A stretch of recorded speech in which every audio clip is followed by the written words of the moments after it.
everybody, it's Craig with ClipScribe. Today we're talking about a short little video here to talk about something called headroom and how to ensure your video content has max headroom. We're not talking about the 80s character max headroom. Some of you know why I just did that, and some of you don't. If you don't, look it up. That was a terrible impression. So what is headroom and why does it matter when it comes to creating social media content? Well, specifically in this video, we're talking about figuring out what your headroom should be for these types of videos, for talking head type videos, which is what this is. It's just kind of a person's head talking on the screen. We're not making a movie here. We're not blocking and trying to get people in certain positions or do crazy, interesting camera angles. Or for like your Zoom videos, when you're being interviewed, when you're having a meeting on Zoom, this is also applicable to that. So that's what we're talking about. So the first question is, what am I even really talking about here? What is headroom anyway? Well, you might be able to just figure it out by listening to the word itself, headroom. It talks about how much space there is between your head and the top of the frame. And it's actually really important. You know, when it comes to video and cinematography and photography, there are a lot of factors that go in to shooting a scene or taking a photo that make people comfortable with that video or that photo, okay? The way it's composed, the angles, the distance, the depth of field.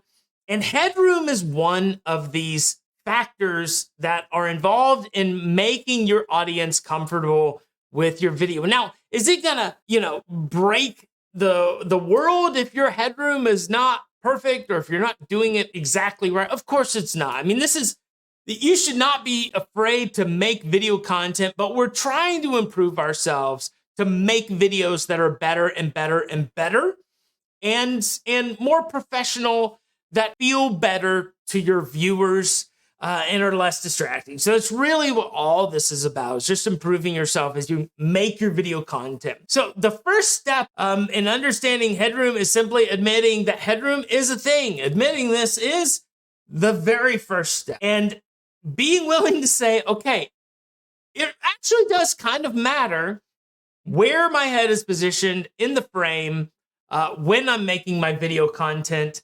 And once you agree that that matters, then we can obviously solve the problem. So how do we determine the right amount of headroom? Well, it's rather simple, really. This isn't super complex. And there are no exact numbers here because you're not really able to, measure it. You're not going to get a ruler out and measure the exact amount. So you do need to kind of feel it a little bit.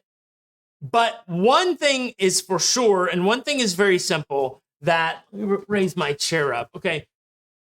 Cutting your head off, okay, is not ideal headroom, okay? So anytime you're chopping your head off, now, there are camera shots and video shots where cutting a little bit of somebody's head off are okay, but in this case, I would say no. So anything where your head is up above the frame is a no-no, okay?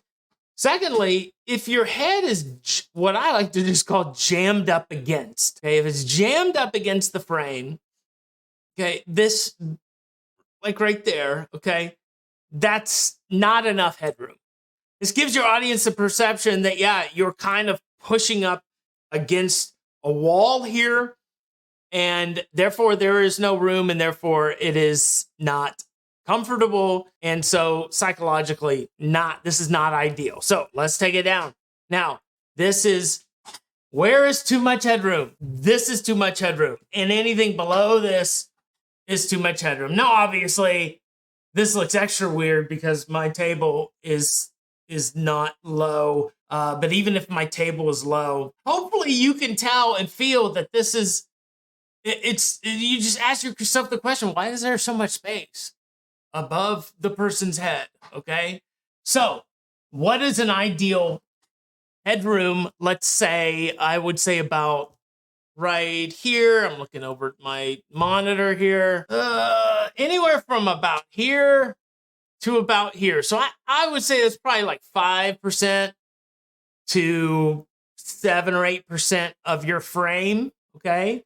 Like I said, you're gonna have to feel it out a little bit. Really, the bottom line of this video are two things, because there's two things that I see a lot. And honestly, there's really one that I see more than anything. And the one that I see more than anything is just too much. That's basically the one that I see more than anything else, is that there's just a lot of space in between. It'd almost be better to be pushed up all the way against the top of the frame than to just have this big gaping space between your head and the frame. You want to get as much of your body into the frame as possible. Ideally, you want it to cut off kind of right here at your midsection. Again, this depends on the length, the distance of the camera, but assuming your camera is at a distance about like this, which is usually ideal for this type of video content. So just don't chop your head off, and don't be so low that you've got almost half the screen of space up above you. Give yourself just about, like I said, 5-10% max of the frame in between your head and the top of the frame, and you're gonna be good to go. So very simple, very quick. Admit the headroom is a thing, and then just make some simple adjustments. Do it on all your video stuff. Do it on your Zoom calls, just your camera, just a little bit, and you'll make yourself a little bit better every day, and make your audience a little more comfortable with your video content every day. So hopefully that was helpful to y'all. Let me know if you have any questions in the comments. As always, if you need software help to help you easily take your video content, make it get more attention in the feed by adding headlines, automatic subtitles, and getting it on more platforms by cloning it out with different layouts and everything, check out ClipScribe.com. We'd love to help you out. Let me know what questions you have, anything at all that I can help you with. Post below, like, follow. All of that is groovy. And again, this is Craig, and I'll see you on another video.